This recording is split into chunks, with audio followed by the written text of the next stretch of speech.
శివ శివ అంటే దోషం కలుగుతుంది, వ్యవరాంబిక అంటే పాపం కలుగుతుంది.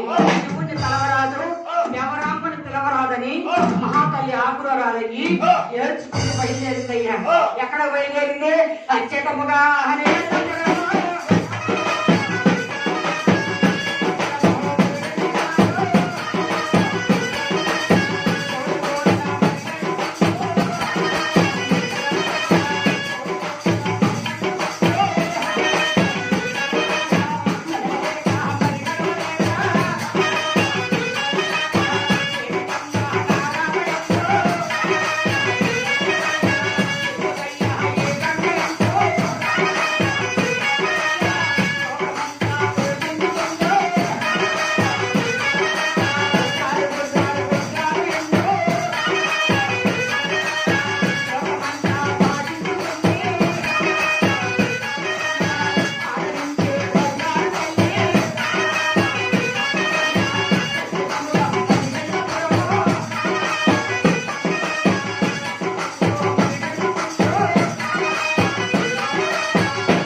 ఇచ్చేరు నీకు వరమంటే ఎంతగా మించిన అక్కమ్మ తల్లి లేదని పొంగుతాడు.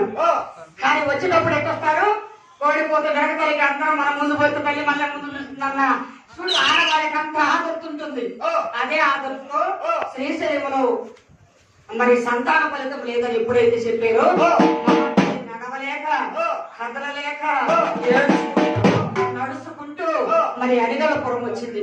స్వామి, నా పుణ్యపురుష, నా ప్రాణనాథ, ఏ గుడికి మనం వెళ్ళొద్దు, ఏ దేవుడే మనం మొక్కొద్దు, నీకు మించిన దేవుడే లేడని ఆ మహాతల్లి ఆస్తిపోతుంది. ఏమే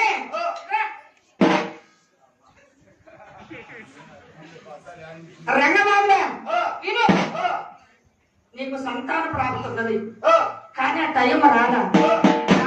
నువ్వు ఆదర్శ పడుతున్నది.